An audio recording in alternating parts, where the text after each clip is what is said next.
try that we kind of half assumed actually comes into play. Because if they go for the aggro try, then Phoenix gets a 1v1, and he's pretty happy there. But if they go for like dual lanes and run the Batrider plus the Undying, then I'm afraid for what's going to happen to this Phoenix. I'm afraid for all of the lanes.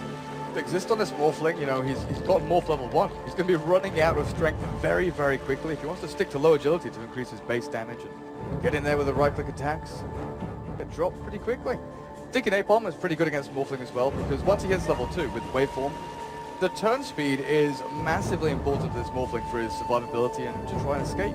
If you can't turn to Waveform, you can't Waveform. You're going to have to be using it forward and aggressively, which can be pushing you back into the Undying. So Blitz is going to have his work cut out for him up on this top lane just to try and spam out Thunderstrike a little bit. Maybe even think about the level 1 kinetic field just to keep Exist safe or something like that.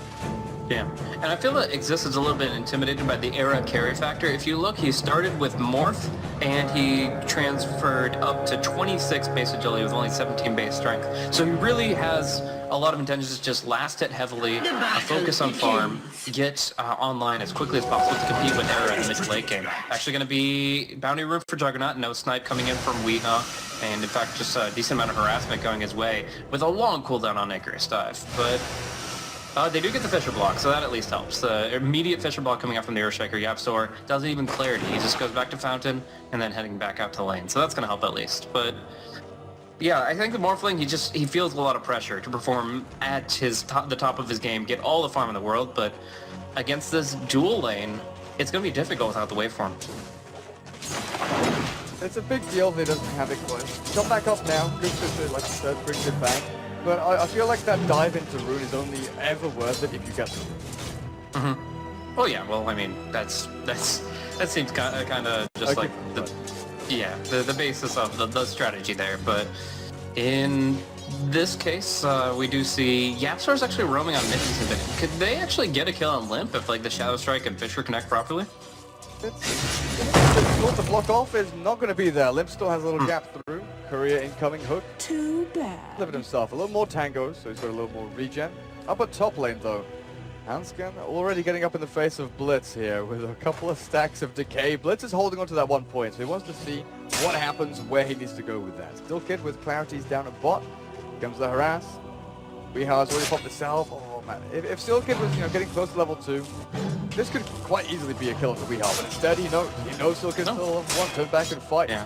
He also has no mana, so like that clarity got canceled pretty early, so I mean this is a outmade mana Skyro Fate. He could be level 5, it wouldn't really do too much. Weeha is actually going to be able to do okay here. He's exhausted all of his regen, but he still has that magic stick, so as Steel Kid spams, he's actually doing okay, and he's actually going to do some good harassment. This could be your first blood. Steel Kid will tango through the tree line here, but Juggernaut's not coming to help him fast enough, and the last Fire Spirit will connect! Tick, tick, tick! Tango's not going to be enough. He wants back into it. Either way, he's going to walk into a creep wave where Weeha gets vision, or he's going to walk back into the Phoenix, or loop around. One way or another, he tries. But I mean, you have to also remember, Phoenix has terrible movement speed, 285 versus the Skyrat's 325. I think he just walks. But he walks back into it. Hey, maybe afraid he'd take aggro from a creep or something. Also, a lot of people aren't sure if that last dot tick actually counts or not. There's some spells it does, some spells it doesn't. And in that case, it's a little scary to be in Steel Kid's position. Maybe just kind of tunnel vision on that fact, whether or not he survives. So either way, he walks back into it, and Weeha off to a much better start than before. Oh, definitely. Look at him. He's nearly got Tranquil Boots. It's 3 minutes in. It's not 17 minutes in. So he's well on his way to beating his last game. Exists up on top, though. The last hit for 3 denies this Undying with Decay and then Sticky Napalm getting there. Not easy. They turn to fight, but Hansken, he's got a whole load of strength. Yeah, exactly, and that's just going to be kind of sapped away from him. But the cool thing is he can use his magic stick whenever the decay is on him, exists that is, and that'll actually give him a huge boost in health. So when he's running low base strength because of his morph build, and he gets hit by the decay, the regen that he has is actually that much more impactful. So the magic stick, the salve, he can actually time those when the decay stack is about to fall off and get a lot of value back in his favor. Like we do see, like right now, if he magic sticked, he'd be very close to full HP. But he's just going to pop the salve here, and that's going to give him full HP instead. Yep, Dora's finally given up on that mid lane. Heads up to top, looking for a Fisher here. Not going to land as well. Hansken back. 79 creep wave exists with the waveform, but Tombstone drop, zombies stacking up, Blitz turn back around on here as Jonas is looking for exist. Fisher will block them off, will block the Undying off. That run doesn't care. Flies on over, Exist still has waveform, holding on to it for as long as he possibly can. I think he's trying to turn it. Like, I think he's actually trying to turn that fight in their favor, but with that kinetic field, it's very difficult. Like, he's holding on to his waveform, and he has essentially a free waveform with a 10 mana take. There's 150 mana back. So, I kind of feel like he could have gone for at least a wave, offensively and defensively, but now they're getting decayed back. Blitz, oh, one more hit, gets it. Oh, man, Huntskin just got 4 stacks of decay. He just keeps spamming, and they keep finding just presence in this top lane, now finding a kill at 2v3. Weehar has been pushed back a little bit here by Seal Kid. He's now level 3. He's gone 1-1-1. Weehar juking through the trees, picks up his Tranquil Boot. Radiant's He'll get middle the tower darkness off is the way under here. attack. Turns back to fight Seal Kid. He does have that movement speed over the Scar's Mage. Ooh. Hook with the Queen of Pain. He's found Lip, the Sonic Wave, a couple of raises here. Lip not going to survive through it. Well, finds him while it's farming. Could even look to steal the stack as well. But with only level 2 in Scream, it's not really that worth it to stand around for 15 seconds and burn through a hell of a lot of time and, well, regen that he doesn't have. Yeah, exactly. Mana is definitely an issue there for the efficiency of farming, and that's the time for the Shadow Fan where you just cry out, team, like, I'm being dove by my tier 2s. Can we get ATP? But now Weehawk gonna get silenced out, looking for the spin from Era. Weehawk gonna drop very low, the Icarus dies, but there's no Arcane Bolt to follow. Seal Kid gets destroyed by the Scream Blink, and they actually get another kill in their favor. BBC are doing so much better in this laning phase here, and they're gonna try to carry that momentum forward. Weehawk sustaining with the Tranquil Boots. And it was very close, actually. If the Arcane Bolt had come out a moment sooner from Seal Kid, that actually would have followed through past the Icarus dive, and it would have been a kill. But instead, Queen of Pain, it's 2 now in the span of about a minute. Now the Gapsel's getting a few levels at Huntskin. Look for Blitz. Blitz with hooks, tangos. Once the TB is able to have them over. Exist, though, has been left alone against Batrider up on top. Not an easy lane, though. In fact, the Batrider has been given so much room to farm through, get a couple of these jungle camps, give them the last hits on the top. Some Tranquil Boots and heading into that blink relatively quickly, along with a bottle that is just... Oh. Goodbye, Seal Kid. Good try, but neutral denied your best bet. He will go for it, and the last hit will go to the neutral creep attack. So, tomato and potato actually denying something for BBC, and that's a little bit frustrating. BBC get their revenge, though. Those dastardly neutral creeps getting taken out. Radiant Courier. Yeah, that's it. That's it. You micro that little owl. It was nearly flying over the head of Queen of Pain and Raptor as Hook is looking for the And now stack, she took but the stack. Shadowfane's taken them already. Yeah, right? It's still good game sense knowing that they could be still possibly up. The dive up top exists. Already used the waveform. There's so much control against him. He's going down. With all those sticky napalm stacks, Huntskin. Actually got the Undying. Damn, Phoenix actually turns it the other way. That's actually not bad. I mean, you hate for your Morphling to go down, but the return kill is pretty solid. When two pings go out onto the map, like, guys, kill the freaking Tombstone. Weehar, one more raid will take him down. Limp just misses out. He missed the long range because of the dive, and now Shadow Fiend is stuck in place. Has a long range raise to try and get Weehar now. He's trying to get the angle, but he can't. Focus his hero into that direction as Jonas is stuck in the trees looking for another right. He's got napalm charges. Shipping over and Yaptor walks in and Jan totes him.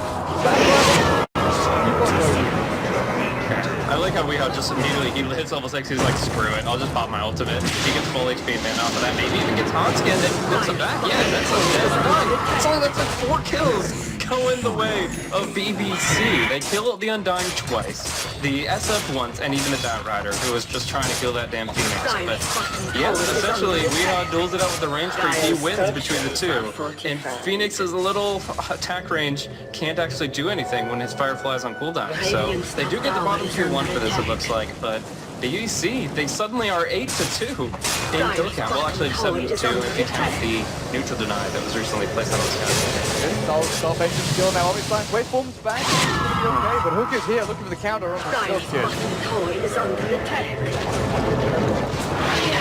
Nah, if he got the Shadow Strike, that'd be a kill, but instead it's just going to be both of them TKing away.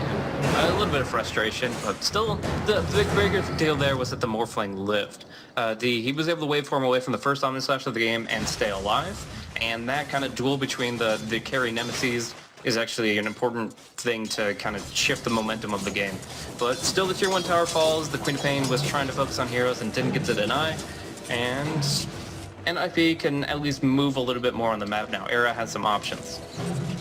It kind of feels like Vulcan Bears have won their lane, but I'm just looking at the net worth now. NIP are out farming pretty much everyone outside the Queen of Pain, slightly ahead of the Juggernaut. But the fact that Batrider is very close to Blink Dagger, that's going to open up the map for them, really allow them to push into towers, find a couple of pickoffs. Undying, not doing too bad. He's ahead of the Disruptor. The Scar's Mage is the one hero that's kind of letting them down. He's got no boots, he's got sentry wards and a TP scroll. He's basically half of last game. One hero that needs to I'm going to dive forward and maybe this will be a kill, but no. He just goes down, raise into him, a couple more right clicks, one more arcane bolt. He uses the Supernova, limp, hit the edge! They got the Fire Spirits, they have the Fire Spirits. They're going to walk away here. If the Fire Spirits didn't connect right then they absolutely could have killed it. But instead, Seal Kid, another death for him. Hanskin now dropped the Tombstone, and there's nothing to kill this Tombstone. He has to TP away. Flame Ray! Oh, Lasso! We are locked in. You also have Lasso here as well. Yeah, I mean, Tombstone, the zombies, plus the napalm, like, you can't run from that. You're down to 100 movement speed guaranteed. They have to leave him to die. I like the Queen of Pain maybe, because she was pretty close. If the bat did get into range for that, maybe they get some more sure. to come in. Limp. Close. No.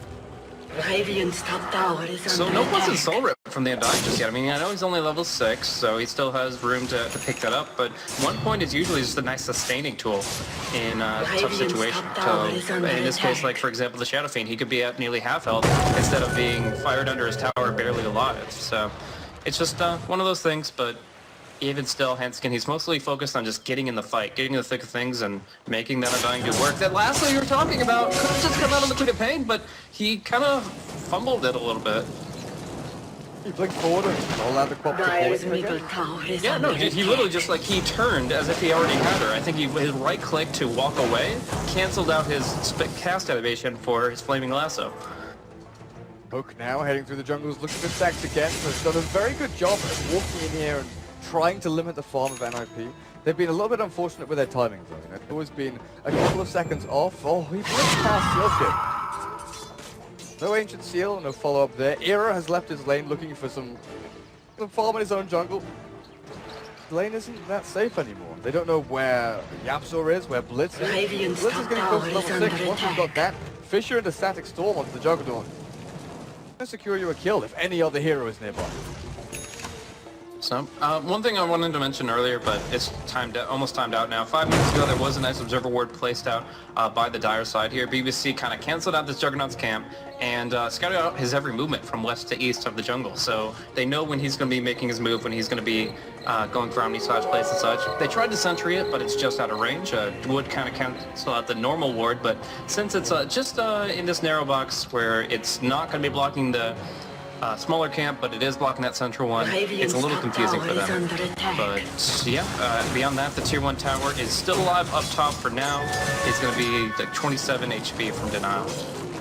Now with the relatively snowballing lineup here from the Gamers, I'm looking at Undying, Batriders, the Juggernaut. They like nice early farm and get things going in the early portions of the game.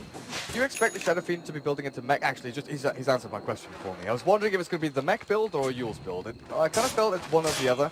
Go for the Yules to defend yourself against Sonic Wave, Supernova, Static Storm, things like that. But also the killing power of the more filling between the pain is so important.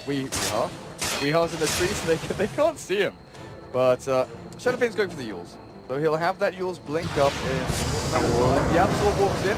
They'll try and throw it back around. Good start stuff. Seal Kid does not have his Mystic Flare. Two flashes off and out on the back. There's one quick on there. Doesn't rage. Finds another. Blinks out. Supernova. Land as Weehar does himself away exists. He's got both. He's got Wave Forward in 1 second. But the last against the nothing. Not sure if enough to kill him though with Wave Forward the clip.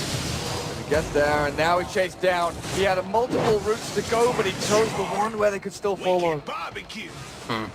Yeah, I mean, with the Radiant Ward that they had up there, I think they can still see him in the river and get the Urn of Shadows on him, so I think he dies either way, but yeah, it was kind of sad to see him choose the equal plane. It's not going back down the river, Radiant's but middle tower is under yeah, attack. in this position, I feel that BBC had a good idea that fight, where they could just say, okay, combine Supernova with Kinetic Field. They can't get close enough to actually kill off the eggs. Kinetic Field keeps it safe. Oh, nice attempt from we up top, trying to last hit the tower, instead denied. But yeah, I feel like they had a good game plan using the Supernova there, but NIP just outplayed it by simply walking away from the egg. They don't try to go for the egg and say, fight through the Kinetic Field into the Supernova. They just walk away, focus everybody that's easier to kill, and in the end, PBC just don't have the control they need to in the fight. So it actually was a really great response from NIP. They had the right target priority, they avoided the trap of falling into the Supernova, and now they have pretty much full control of their half of the map, and they're going to start looking to breach into the opposing side. I've just been looking at this net worth graph a little bit. BBC have been ahead once in this game, and that was about 5 minutes in, when they had a 3-1 kill lead. After that, Ninja's Pajamas have just been completely outspotted. Yeah. And now we've got the smoke into the pit. The observer ward on the Dire kind of gives them a false sense of security of whether or not that's under siege. Now two heroes show up, and Blitz, he goes down. Easy last move back into the zone. Would have liked to make it between the pain. Aiming still, Silken is ready. Walking in. Oh wow, that's a really creepy laugh. Not the laugh itself. I was looking at the hero portrait as he was laughing. I don't know why I was looking down there. But his actual smile laugh really creepy. So they fixed the mouth movement there, so you get creepy laugh. That's a sonic wave, but the only slash is even better. Era gets through, it's pretty hard to find it up. Supernova now still gonna have to back himself out. Radiant's top Running tower away is and getting under took down two attack. with that alone. Yeah. I mean, if the Queen of Pain was level 11, that would just been 2 easy kills, but instead, Arrow walks up, takes the thing to lose Aegis, and yeah, you can just farm up in the top of like full HP. Up top there, you got your little exchange here, Exist. No replicant, so his options are kind of limited. He'll fight or fly, and it's not going to be either. He just gets gunned down by the rays. He can't finish with those tiny little arms trying to flail out water bolts. It just doesn't work. Did you see the beginning of that though? No. Exist was standing here as the Morphling. Jonas, I'm not even kidding here, he looped around Exist 4 times. Oh yeah, that's so next level actually. He was literally just moving around and around like, okay, well you want to right click me? Here's some sticky napalm, try and turn, try and do it. It was kind of funny watching, just running around and around in circles, just wondering what's he doing? Waiting, is he baiting? But in the end, you know, Limp comes in with a Shadow Feed, cleans him up with the raise, and he's got his Yules completed now. Incoming on the courier, Sam's done for Era, is that S&Y? Yep. S&Y Mask of Madness, not the same performance as we had in Game of Thrones, but he's still doing exceptionally. Yeah, I mean, the draft is very different. Like, the Venge and the Magus are entirely designed to empower the Juggernaut so that he can just hard carry the game that way, farm fast, and then obviously amplifying his damage when it comes down to the fights. But in this context, the heroes that we're talking about are more about creating space and also dishing out some damage themselves. The Shadow Fiend, the Skyrath Mage, they're able to do things, really. Like Oh, Jonas gets the last one to hook, Mystic Flare. Not really paired up with it too well though. There's 4 staffs and all sorts of nonsense, like blowing people around and making them get displaced in these team fights. But Silkid and Jonas did try it. Wait for their cooldowns to come back up before they can go again, which gives Exist a little more room to breathe up on his top lane. He's not now afraid of Ancient Steel, Mystic Flare, and the big ultimate coming out. Really, the one hero he has to be worried about is Shadow Fiend. With the Yules, level 2 Requiem. Exist staying on 1400 HP just to make sure he doesn't get insta-killed by that. But even so, it's just going to be pretty close to instant death. Yeah. We have this game got to go hand to Midas, so that's pretty nice. Suddenly he's up to level 11, which means his Supernovas can be even more aggressive than they have been, and they've been pretty on point so far. But now that he actually gets 8 hits to die instead of the 5 for the Supernova, he's actually able to get right up in there. As long as Juggernaut's not able to get in range, he's actually perfectly fine. But so I'm still looking for some of these combos to really work. Oh, okay, actually finding Batrider here. They tried to bring him down, he just goes in Viz, 4 steps away and hook. He wants to scream, he'll get a scream, but it cost him his life and a blitz. Oh, man. Dire's top tower has fallen. I thought he was going to dodge Thunderstrike and Shadow Strike. The double strike there from BBC looked like it might just finish off and take the Bat Rider over the edge. They wanted to secure it, make sure they got that experience as well, which the Queen of Pain wanted to finish a Hawking. Might have had it without diving in, but up at top lane, what did they get up here? The Phoenix with what, 80 kill and Omni Flash, it looks like? Yeah, they just jumped him, popped the Omni, had him locked down in the first place because he kind of ran into Seal Kid around the corner, and yep, not a situation to be in, but at least he has his Midas pretty much synced up with his respawn time. Down bottom, we're going to see Exist just kind of doing his split push thing, but what kind of game is this for the Morphling? Does he just rush out the E-Blade at this point, just trying to kind of get his wet little feet back underneath him? I don't know, it just kind of feels like he's so far on the defensive. You can't really just shotgun combo with Max Agi. You more often are going to just be using the E-Blade to keep somebody alive, but even then you're up against a Skywrath, you're up against Shadow Fiend. They have a decent amount of magical damage, and they're going to just punish that buff as well. This is one of the problems I've had with Morphling. I've always kind of touted him as being this hero that needs a very good early start to get your farm flowing, but I've been proven wrong multiple times, especially by people, by players like Sylar and ZYF over in China. They've really made it work where even though if they go behind, they still manage to fight a hell of a lot of farm, but the thing they do is they play pretty aggressively when they're behind. As a Morphling, you still have quite a lot of magical damage output and mobility in team fights, so you can go looking for kills. But you need the setup to be there for you. If you don't have other heroes that want to go and be aggressive, look down and walking up hero. He's gone. Big commitment, but they will bring it in. Trying to get the dip stack. That's another nice pick, so kind of just good follow through, and of course the Dire Observer Ward helping out there. So they just know what they're walking into, know that if they commit everything, there's no way he gets out. And that's because he doesn't have the BKB yet. Very close. 600 gold later, and that kill would not have happened. But as it is, he does fall, and that's a huge amount of gold going back the other way. Blitz, again, last hitting the killing streak. Yeah, about the Morphling, we've seen Bottle quite a few times just to give you that, you know, without a Linken's, you can't really sustain the waveform spam and keep going through jungle camps, pushing out waves and split pushing like a Morphling really does enjoy. Oh, wow. Well, there's the first Yule's Requiem I missed down on bot lane. Weehawk gets taken out. Yeah, I mean, he just didn't have a way to respond once he gets caught by it. They have an Observer Ward out in that placement as well from right before they get the Skyward down. Nice. Yep. Just get, I mean, this is just good spell usage, just good finding good opportunities, and they do get another kill. Blitz TPing away. Didn't get any Urn of Shadow Charges though. He just got that item. I guess it wasn't in range, but yeah, once he gets those rolling, it'll be more dots that'll make it so they don't have to dive the towers, just to ensure a Thunder Strike, Shadow Strike kill. I mean, with a Morphling, you'd love to have a Linken Sphere still, but he's picked up a Ghost Scepter. Probably Ghost Scepter into BKB, maybe Manta style. Because right now, BKB is still dealing with lasso and things like that. The Manta will get you out of that Ancient Seal and give more targets to the Juggernaut on the slash if you do. Still get silenced up. Cataphiend, though, speaking of BKBs, has one of his own and a gem for Huntskin. Wow. Dying. So they're going to be looking for these Observer Wards and clearing out any vision the Balkan Bears have had because, you know, you mentioned it. Great utilization of skills, but it's the vision that's allowed them to go out, push out of their base and past the river to get these kills and open. Yeah, so it's a great gem timing for the Bat Rider. 22 minutes here. He's going to take out one ward immediately.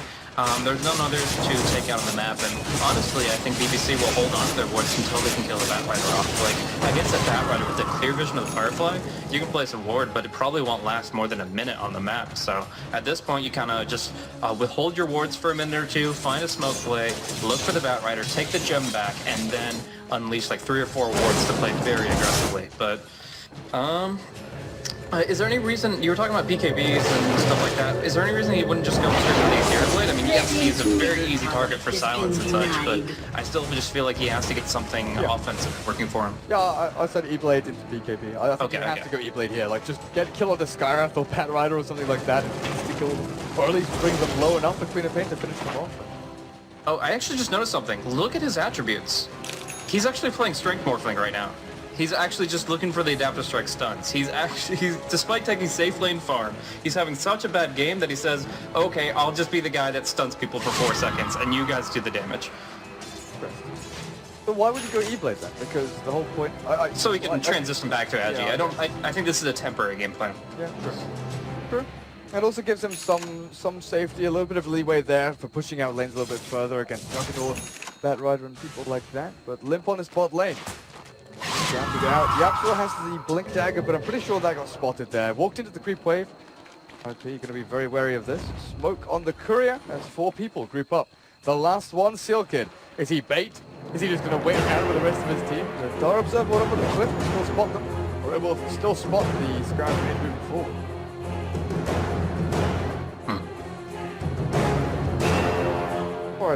1800 gold now, so about halfway towards that even.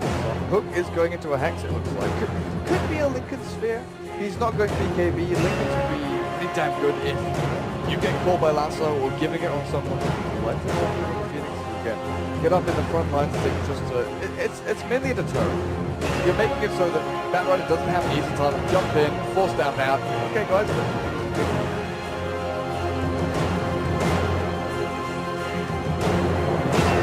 Let's on this disrupt. He's got Tranquilizer. He's got his items. Agnums is a distant thought for him right now. They're giving a lot of priority to Yapsor like they did in the previous game, trying to get him into his big items. This game, 20-ish minute blink dagger on his Earthshaker. Pretty damn good. Yeah. It's a tough game, but I don't even know if Agnus is the item here. Like, I just feel like you have to be able to survive in the fights. Force Staff, Ghost Scepter, stuff like that might allow you to maneuver a little bit better. I even seen Blink Disruptor a little bit popularized in the North American scene, where you just get the most amazing glimpse range, but it's usually when you've already got a lot of momentum and you can chase really well. In this case, BBC, they're more wanting to use the glimpse just to break the lasso if at all possible, but no, I mean, as far as dealing with the Juggernaut threat right now, he just hit level 16. Very different build than what we saw last time. He's not going for a stats-oriented build because he doesn't have Empower or Vengeance Aura, but he is going to be able to still right-click fast, chase well, and stay on target thanks to the BKB. Like, essentially, unless he's fissured away from a target, there's nothing to keep him from staying right on top of them. This Undying, he's got his Urn of Shadows, he's got Arcane Boost, no big items for him. We've seen Undying, like Howie and, oh god, he wasn't playing it for a while. Always got to Fly or Aloha Dance. Just completely snowball out of control, and they get very early mech. They don't have any farm priority, but just through the power of kills, they get themselves plenty of gold. God's start pushing into towers with that, but here, you've got no real team fight sustaining items or abilities outside of you. They're going to go in, Dual Scepter onto Self. Let's actually bring that up a little bit, but let's still get lots of that on Juggernaut. Weehaw says not today. Him up another one. Yeah, it's frustrating, but it is also, like, pretty obvious that if you can last the Disruptor, you just go ahead and do it, so that you don't have to worry about getting glimpse back. That's the second or third time it's happened, where they just kill off glimpse easily, and with it, they're confident to go right into a Roach Pit. Yeah, you can still try to go for like a Phoenix play with that Supernova on the high ground, but you're risking there being a Observer Ward right here, and them just destroying you before you get a chance, thanks to the silence. So instead, it's just going to be easy Roche, easy life, Aegis for Arrow once again. Now, Raging has a Ward up and behind the dive here. Sentry near there. The Sentry right next to it. Hansken has found Yapsor. We are going to try and dive away from this because Era closing the gap on the touchdown. That's taken out. The Fisher will watch out the rest of NYP. But I've seen this a couple of times. I don't know if this is an exact scenario where this has happened, but baiting out Observer Wards or things like that, where you know there's an Observer Ward there, but you don't take it down. So you know they have vision on you. Do you think this is ever a viable chance where you will take out the fact that they know what the majority of you're doing, and then you try and sort of wrap around with someone else? In this case, it's just the Sentry Ward is placed before the Observer Ward, and it doesn't give it vision by itself after like 10 seconds after you place it. So they actually don't know about this Observer Ward unless they get like a kinetic field, waveform, or blink up there. The Sentry was just placed first. Slain. Perseverance down. The Hook's Lincoln Sphere delayed by another couple of minutes as that gives Shadow Fiend his Blink Dagger as well. Big kill. Yeah, suddenly he can just kind of go into any fight with his full arsenal, blink in, Yule somebody, BKB himself, and there's nothing to stop him. I mean, really, just he's going to be able to one-shot somebody, get good damage on everybody else, and these are 10-second BKBs on both carries against a primarily magic-based lineup. Like, yes, you get the Sonic Wave through, you get the Supernova stun through, but Morphling's not right-clicking right now. It's just, honestly, once those BKBs are up, the fight's won for NIP. It's either BBC flee or they die. If they can disengage, great, but for the most part, it's just going to be NIP staying on top of them thanks to the aforementioned Blink Dagger. There's bonus movement speed on the Yules, and even Juggernaut running around with Mask of Madness on at 518 MS. Like, the Sanjin Yasha, the Mask of Madness, that's all you need. Be near maxed out, and suddenly you're able to pursue to no end. Like, this is NIP just looking to walk up to the high ground with those BKBs. Bottom tower is under Just walk my way into the base. Dire's There's middle someone tower up is there, under but attack. don't know about it just yet. Yapsor's Blink Dagger hasn't been incredibly... He's had quite some fun. Aaron's been quickly here from home, so try and...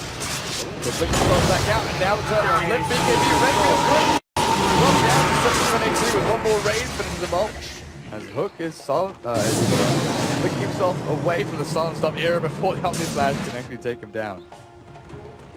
Yep, so, I mean, they didn't pop the BKB on Era. He still has that along with his second life. Pretty confident just close in and kills people off, but beyond that, I mean, they are just kind of keeping BBC suppressed. They're not looking to push in just yet, because it's still a little difficult with the Fisher kind of turtle, the Sonic Wave, not spammable, but still present. And fighting into a choke point against the Phoenix is not fun either. So I think they're looking for a quick pickoff, do the vision advantage, and then they go in. But we're going to see Bad Rider caught out a little bit. He doesn't finish off the Observer Ward just, and tries to get away, and he'll be quite successful in that. Now the combo coming out, the Fisher to finish it off. Exist assists in his first kill. Yeah, I was looking at Exist. He finished off the E-Blade, and he went from one extreme pretty much to the other. He went down to 567 HP, full agility. But because of that projectile now on the Ethereal Blade, his Adaptive Strike hit before, so he didn't get the full damage potential out of it. But an insta-kill to scratch, still opening up the Vortex and finish him off. Yeah, and that's, I mean, his first assist of the game. So this is the first time Morphling has been relevant in a fight. His zero damage has to be miserable to this, up until about a minute ago.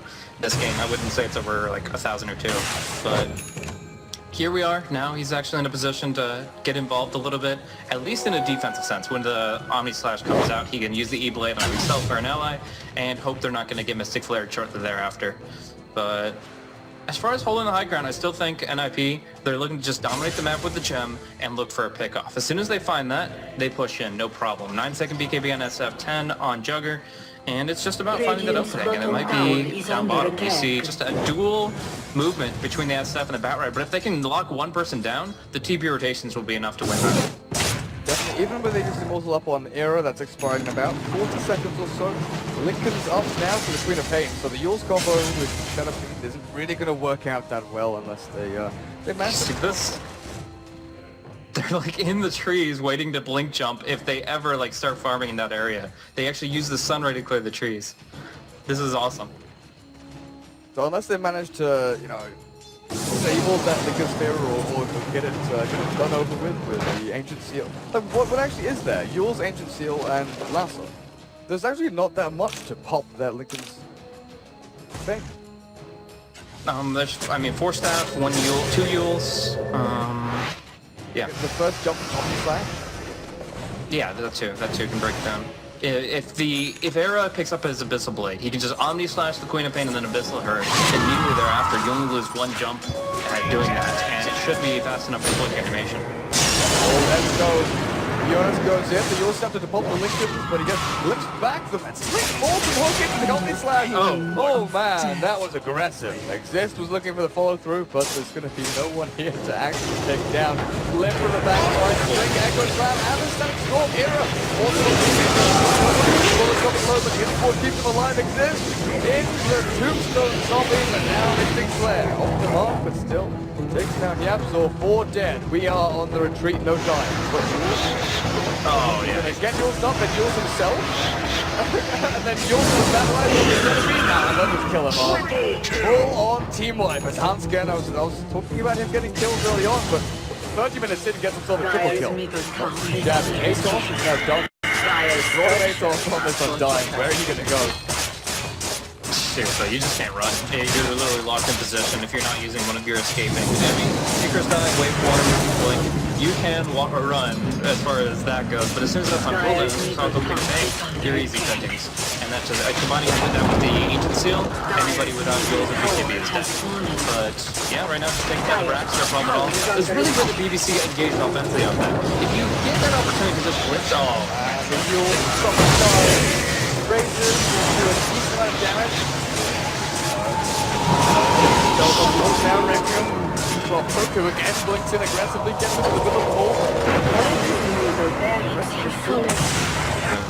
Phoenix lives with 50 HP and then uses Supernova just to survive that situation. Now he doesn't have that. He's already on that. He's pretty much useless. And there goes Blitz. Double kill for Limb. That's your dieback. There's no second chance here. And suddenly, BBC are just done. Their dire racks are in shambles, and it looks like it's going to be a 2-0. I really don't know why they engaged offensively when they got that gun stack on the Queen of Pain lasso. Like, when you get that opportunity where Blitz is in position to glimpse and break the lasso, you're like, yes, we get to play defensively and still farm pretty well for another minute or so because the lasso's on cooldown. Instead they're like, oh, well, let's take that opportunity to chase three screens away into the team that we're losing against. And that just kind of hammered the last nail in the coffin. It's the level 20 juggernaut with level 3 up his back and a missile blade. It was Rangers the last time to pick it up by the Shadow Fiend just to get it entering full screen level. But yeah, you're right, 2-0 here to the Garments. Destroying Balkan Bears, but truth be said, they were pretty much a last-minute replacement for Hellraisers, so preparation for this series wasn't really that great, or wasn't really available for